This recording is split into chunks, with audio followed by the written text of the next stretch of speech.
Bonjour à tous, je vais maintenant vous montrer comment faire les actions de formation. Une action de formation permet de regrouper tous les éléments constituant une formation, afin d'obtenir rapidement et facilement les documents nécessaires, convocation, émargement, attestation, etc.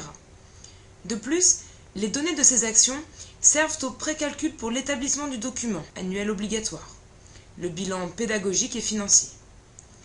Pour créer une nouvelle action de formation, allez dans le menu « Formation »,« Gérer les formations » et appuyez sur le bouton « Créer ». Un tableau apparaît avec plusieurs onglets. L'onglet « Formation ». Les 3 premières listes sont obligatoires et servent à classifier cette action pour le bilan pédagogique et financier. Ensuite, les horaires de la journée de formation sont indiqués. Vous pouvez par exemple effacer les heures du matin si l'action de formation se déroule uniquement l'après-midi. Ces horaires serviront comme horaires par défaut, comme vous choisirez les jours. Vous pouvez ensuite indiquer la salle qui sera utilisée. Si vous êtes en relation avec un certificateur de la plateforme Défi et que vous êtes habilité à utiliser un titre, indiquez la certification qui pourra être obtenue à l'issue de cette formation. Cela vous permettra de préparer les sessions d'examen et de faire les demandes de certificat. Appuyez ensuite sur le bouton « Enregistrer ». Votre action est maintenant numérotée et vous avez accès aux autres onglets. L'onglet « Lieu ». Cela permet de définir l'adresse de réalisation de l'action de formation.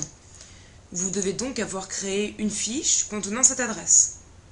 Il est conseillé de créer une fiche pour votre organisme. Cela facilitera la recherche de l'adresse pour les formations faites en vos locaux. Si l'action se déroule dans l'entreprise, indiquez sa dénomination comme lieu de formation. Le lieu doit être le même que celui indiqué sur la convention. L'onglet Date.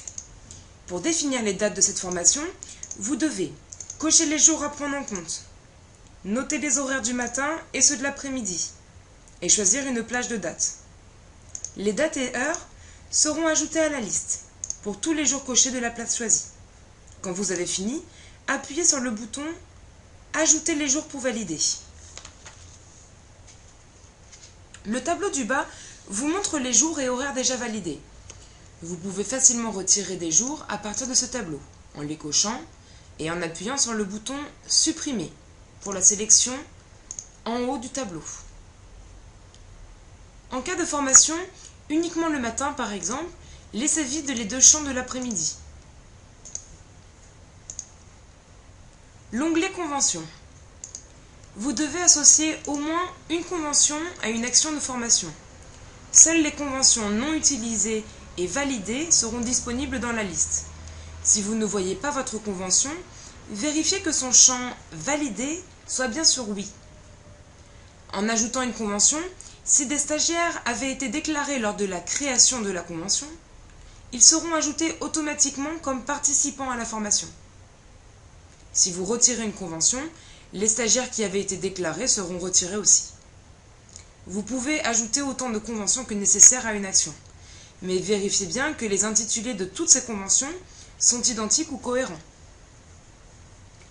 L'onglet Formateur. Comme pour les participants, si le formateur a été indiqué lors de la convention, il sera repris automatiquement. Si vous avez créé une fiche pour votre organisme, vous avez sûrement aussi créé les personnes. Cela va vous permettre d'aller rechercher facilement votre formateur pour cette action. Vous pouvez très bien déclarer comme formateur une personne extérieure à votre organisation, si vous avez créé cette personne dans une de vos fiches. L'onglet Participants. Si vous avez associé une ou plusieurs conventions, vous ne devriez pas avoir besoin de rajouter les stagiaires. La liste des stagiaires disponibles est constituée des personnes que vous avez créées dans les fiches. Pour indiquer que l'action de formation démarre, retournez dans l'onglet Formation et changez la valeur du champ Formation démarrée pour mettre Oui et appuyez sur le bouton Mettre à jour. À ce moment, vous ne pouvez plus modifier certaines données. Il n'y a pas de blocage pour vous interdire de remettre ce champ sur nom. Si vous avez besoin d'effectuer une modification de dernière minute, il s'agit d'un verrou de sécurité plutôt que d'un verrou de blocage. Les formations doivent être démarrées pour leur prise en compte dans le calcul du bilan pédagogique et financier.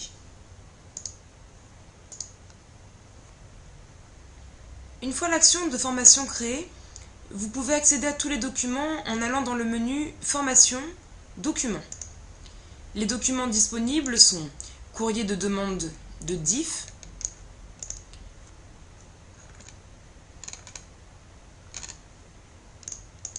courrier de réponse de l'entreprise à la demande de DIF, convocation de stagiaires,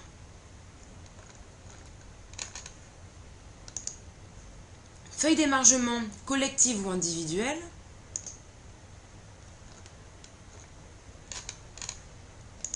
attestation de présence de formation,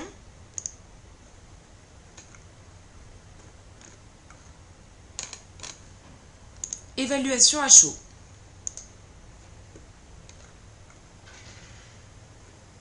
Vous pouvez lister les documents de façon cumulée ou détaillée. L'option Détail par organisation vous permet d'obtenir les documents par organisation, dans le cas des formations concernant plusieurs entreprises. Cela peut s'avérer plus commode. Vérifiez bien les dates de formation choisies dans le filtre du haut, car elles vont modifier certains documents, les feuilles d'émargement et les attestations. En limitant par exemple sur une semaine ou un mois particulier, cela vous permettra d'avoir les documents de cette semaine ou de ce mois.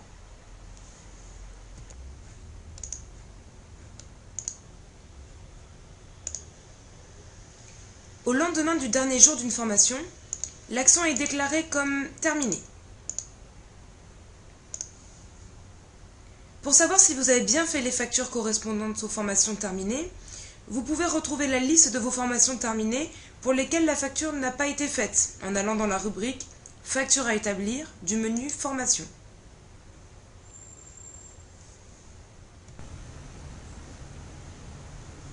Voilà, ce tuto est maintenant terminé. Merci de votre attention.